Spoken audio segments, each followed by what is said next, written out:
নমস্কার বন্ধুরা, আমি রূপা। আমার ইউটিউব চ্যানেলে তোমাদের সবাইকে স্বাগত জানাই। আশা করি তোমরা সবাই ভালো আছো। আজকের ভিডিওতে আমি তোমাদের দেখাবো শাড়ি থেকে কিভাবে ব্লাউজ পিস কাটতে হয় এবং কতটা কাটতে হয়, এবং শাড়ির কোন সাইডে ব্লাউজের পিস দেওয়া থাকে, কোমরের দিকে কিনা আঁচলের দিকে। সম্পূর্ণটা ক্লিয়ার করে আজকে আমি তোমাদেরকে দেখিয়ে দেবো। আমি কিন্তু আজকে অনেকগুলো শাড়ি নিয়ে বসেছি, সমস্ত কিছু তোমাদেরকে খুব ভালোভাবে বুঝিয়ে দেবো। এবং তোমরা নর্মাল যদি ব্লাউজের পিস কিনতে চাও মিটার হিসাবে, তাহলে কত সাইজের জন্য কতটুকু কাপড় তোমরা কিনবে সেটাও কিন্তু আমি একটা চার্টের মাধ্যমে তোমাদেরকে বুঝিয়ে দেবো। এই জিনিসগুলো কিন্তু নতুনদের ক্ষেত্রে খুবই অসুবিধা হয়ে থাকে। তাই বলছি সম্পূর্ণ ভিডিও তোমরা একটু মন দিয়ে দেখতে থাকো। নতুন হয়ে থাকলে অবশ্যই দেখো। আর যদি ভিডিও ভালো লেগে থাকে তাহলে বলবো অবশ্যই ভিডিওটিতে একটি লাইক দিও। তোমাদের মতামত কমেন্টে জানিও। চ্যানেলটিকে সাবস্ক্রাইব করে আমার পাশে থেকো। চলো তাহলে দেখে নিই।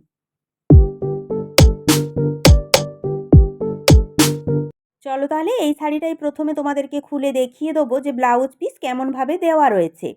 শাড়িটাকে প্রথমে খুলে নেবে, নেওয়ার পর তোমরা ভালো করে দেখে নেবে যে পিসটা কোমরের দিকে রয়েছে কিনা আঁচলের দিকে রয়েছে। এটা কিন্তু আমার শাড়ির কোমর, এই যে সরু সরু কাজগুলো দেখতে পাচ্ছ, এই কাজ পর্যন্ত হচ্ছে কিন্তু আমাদের শাড়ি। বুঝতে পেরেছো? এর অপোজিটে যেটুকু কাপড় রয়েছে ওটাই কিন্তু আমাদের ব্লাউজ পিস।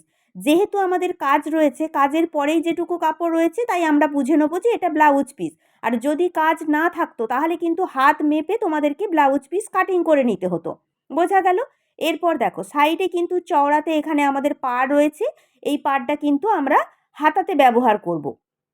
যখন এক সাইডে কাপড়ের মধ্যে পাড় দেওয়া থাকবে তখন কিন্তু তোমরা হাতার মধ্যে পাড়টা লাগিয়ে নেবে, দেখতে কিন্তু ভালো লাগবে। বোঝাতে পারলাম? এইভাবে কিন্তু এই শাড়িটার মধ্যে আমাদের কোমরের দিকে পিস দেওয়া রয়েছে। আঁচলের দিকে দেখো, আঁচলের দিকে কিন্তু কাজ রয়েছে, আঁচলের দিকে কোনো রকম পিস কিন্তু দেওয়া নেই। বোঝাতে পারলাম? এইভাবে কিন্তু তোমাদেরকে দেখে নিতে হবে। এরপর আমাকে কিন্তু এইখানে কাটিং করে নিতে হবে। যতটুকু কাপড় থাকবে ততটুকুই কাটিং করব। আর যদি কাস্টমার বলে যে বিভিন্ন রকমের ডিজাইন করতে হবে, একটু বেশি করে তোমরা কাটিং করে নিতে পারো, তাহলেও কিন্তু করে নেওয়া যায়। কিন্তু কাস্টমারকে না জিজ্ঞাসা করে বেশি করে কাপড় কাটিং করবে না। এখানে কিন্তু আমার পিসটা যথেষ্ট বড় রয়েছে।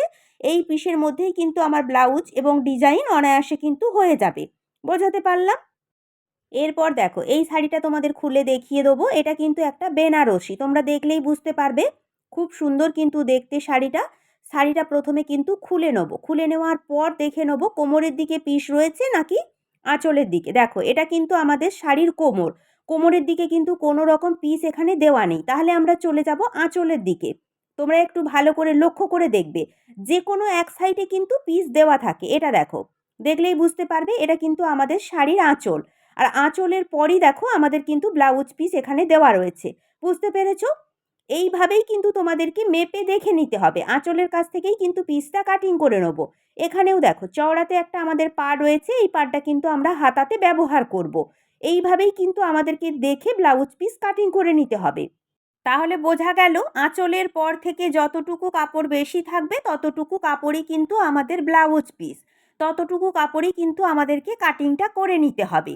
চলো এরপর কাটিং করে দেখিয়ে দিই। যখন আঁচলের পর থেকে কোনো পিস দেওয়া থাকবে, আঁচলের যে আমাদের কাজ রয়েছে, কাজের পর থেকে 1 ইঞ্চি কাপড় এক্সট্রা ছাড় দিয়ে কিন্তু ব্লাউজ পিস কাটিং করবে। না হলে কিন্তু পিকো সেলাই করতে খুব অসুবিধা হবে, পিকো করার সময় কিন্তু সমস্যা হবে। বোঝা গেল? দেখো তাহলে পিস কাটিং করে নিয়েছি। এটা আমাদের বেনারসির পিস, যথেষ্ট বড় পিস। এই ধরনের পিসে তোমরা যে কোনো সাইজের জন্য, মানে হেভি সাইজের জন্য অনায়াসে কাটিং করতে পারবে। আর যে কোনো ডিজাইনার ব্লাউজই কিন্তু বানাতে পারবে, কোনো অসুবিধা এখানে হবে না। পিসটা মেপে একবার দেখে নিচ্ছি যে কতটা রয়েছে। আমার এখানে ব্লাউজের পিস রয়েছে 41 ইঞ্চি, মানে 39-এ 1 মিটার হচ্ছে। 1 মিটারের থেকে আরও 2 ইঞ্চি আমার এখানে বেশি রয়েছে, মানে যথেষ্ট বড়। বোঝা গেল? এরপর দেখো এই শাড়িটার মধ্যেও দেখে নেবো ব্লাউজ পিস কেমনভাবে আমাদের দেওয়া রয়েছে। কোমরের দিকে দেওয়া রয়েছে নাকি আঁচলের দিকে দেওয়া রয়েছে, ভালো করে শাড়িটা খুলে কিন্তু তোমরা দেখে নেবে। এই শাড়িটার মধ্যেও কিন্তু আঁচলের দিকে আমাদের ব্লাউজ পিস দেওয়া রয়েছে। আর কোমরের দিকটা দেখে নাও, কোমরের দিকটা কিন্তু সম্পূর্ণ দেখো এক কালারের প্লেন রয়েছে। বুঝতে পেরেছো? আঁচলে যে আমাদের কাজ রয়েছে, কাজের পর থেকে যেটুকু কাপড় দিয়েছে ততটুকু কাপড়ই কিন্তু আমাদের ব্লাউজ পিস। আর এখানে দেখো পাড় কিন্তু আমাদের দুটো সাইডে রয়েছে। দেখো এইভাবে যদি দুটো সাইডে পাড় দেওয়া থাকে তাহলে তোমরা একটা পাড় হাতায় আর একটা পাড় কিন্তু কোমরে লাগিয়ে নিতে পারো, কোনো অসুবিধা এখানে হয় না। এরপর তাহলে আমি কাটিং করে নেব। যতটুকু কাপড় থাকবে ততটুকুই কিন্তু কাটিং করব। কতটুকু কাপড় রয়েছে আমি একবার মেপে তোমাদেরকে দেখিয়ে দিচ্ছি, দেখো। এখানে কিন্তু আমাদের ব্লাউজ পিস অনেকটাই ছোট রয়েছে। কতটা রয়েছে? আমার এখানে ব্লাউজ পিস রয়েছে 87 সেন্টিমিটার। মানে 1 মিটারকে অনেকটাই কম। বোঝা গেল? এই কাপড়ের মধ্যে হেভি সাইজের জন্য কিংবা ব্লাউজে কোনো ডিজাইন করতে হলে বানাতে কিন্তু ব্লাউজ অনেক অসুবিধা হয়ে থাকে। কিন্তু কাস্টমার তোমাদেরকে যদি বলে কালার কম্বিনেশন করে কোমরের দিকে কিছুটা কাপড় কেটে আমার ব্লাউজটা বানিয়ে দাও, তাহলে কিন্তু তোমরা অ্যাডজাস্ট করে ব্লাউজটা বানাতে পারবে। হয়তো একটু অসুবিধা হবে, কিন্তু এইভাবেও আমাদেরকে কাজটা করতে হয়। সেটা তোমাদেরকে কাস্টমারের সাথে কথা বলে নিতে হবে। এরপর দেখো, সাইডে 1 ইঞ্চি কাপড় রেখে কিন্তু ব্লাউজ পিস কাটিং করবে। না হলে কিন্তু আঁচলের দিকে পিকো সেলাই করতে আমাদের অসুবিধা হবে। বোঝা গেল? এরপর চলো তাহলে এই শাড়িটা তোমাদেরকে খুলে একবার দেখিয়ে দিই যে এর মধ্যে পিসটা কেমনভাবে দেওয়া রয়েছে বা কতটা দেওয়া রয়েছে। এটা দেখো আমাদের আঁচলের দিক, এখানে কাজ রয়েছে, তোমরা বুঝতে পেরেছো। এখানে কিন্তু কোনো রকম পিস আমাদের দেওয়া নেই। এরপর চলে যাব কোমরের দিকে। কোমরের দিকে দেখে নেবো পিস রয়েছে কিনা। শাড়িটা কিন্তু সম্পূর্ণ আমার এক কালারের রয়েছে। এই ধরনের এক কালারের শাড়ি কিন্তু কতটা পিস রয়েছে তোমরা কিন্তু বুঝতে পারবে না।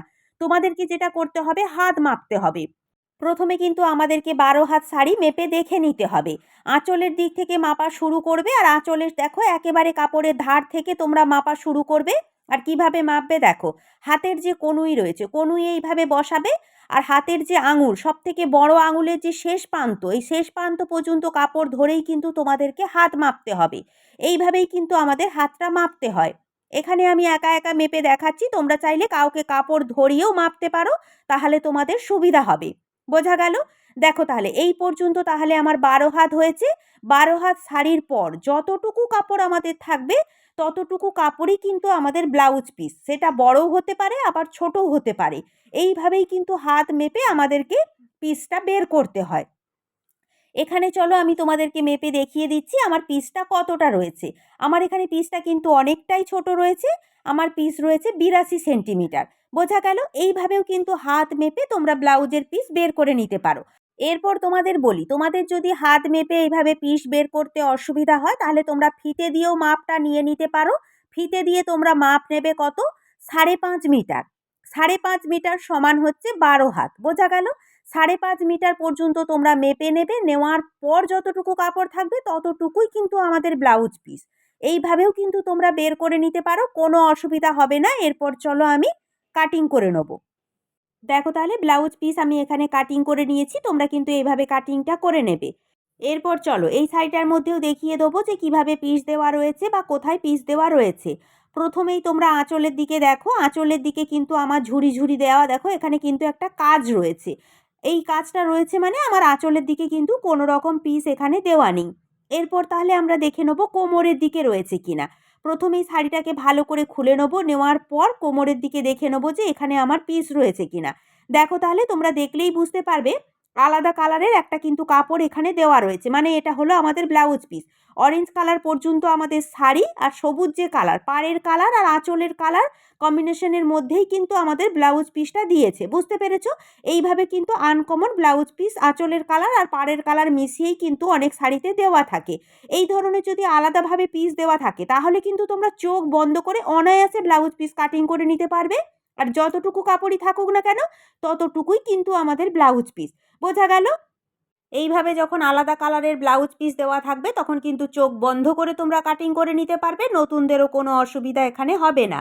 এই পিসের মধ্যেও দেখো দুটো সাইডে পাড় দেওয়া রয়েছে, তোমরা একটা হাতার মধ্যে আর একটা কিন্তু কোমরের মধ্যে অনায়াসে লাগিয়ে নিতে পারো। চলো তাহলে যত রকমভাবে আমি কিন্তু পেরেছি তত রকমভাবেই তোমাদেরকে বোঝানোর চেষ্টা করেছি। আশা করি তোমরা মন দিয়ে দেখলে শিখতে পারবে। অনেকের একটু অসুবিধা হয়, সেই কারণের জন্য তোমাদেরকে আজকে আমি দেখিয়ে দিলাম। দেখো তাহলে পিস কাটিং করে নিয়েছি। পিসের মাপ রয়েছে 80 সেন্টিমিটার। এই ধরনের যদি কম কাপড় থাকে তাহলে কিন্তু হেভি সাইজদের জন্য ব্লাউজ বানাতে খুবই অসুবিধা হয়। তোমরা চাইলে কাস্টমারের সাথে কথা বলে কোমরের দিক থেকে এক্সট্রা কাপড় একটু কাটিং করে অ্যাডজাস্ট করে কিন্তু বানাতে পারো। বুঝতে পেরেছো? সেটা তোমরা কথা বলে নেবে। এরপর চলো তাহলে দেখে নেবো কত সাইজের জন্য কতটুকু কাপড় তোমরা কিনবে। দেখো তাহলে এখানে কিন্তু আমি সুন্দর করে লিখে নিয়েছি। এখানে কিন্তু কত সাইজের জন্য কতটুকু তোমরা কাপড় কিনবে একটু ভালো করে দেখে নাও। এখানে আমি 28 সাইজ থেকে 50 সাইজ পর্যন্ত সাইজ লিখে নিয়েছি, আর অপর সাইডে কিন্তু কাপড়ের মাপ আমি এখানে লিখে নিয়েছি। তোমরা চাইলে কিন্তু স্ক্রিনশট নিয়ে রাখতে পারো। আর এখানে যে মাপগুলো দেখতে পাচ্ছ এই মাপ কিন্তু আমাদের গ্লাস হাতার মাপ রয়েছে, গ্লাস হাতা পর্যন্ত কিন্তু বানানো যাবে। এরপর 3/4 হাতা বা ফুল হাতা বানাতে চাইলে এখানে যা মাপ রয়েছে এর থেকে আরও 1/2 মিটার করে কিন্তু কাপড় আমাদেরকে বেশি নিতে হবে। এটা কিন্তু সম্পূর্ণ এখানে গ্লাস হাতার মাপ রয়েছে, বুঝতে পেরেছো?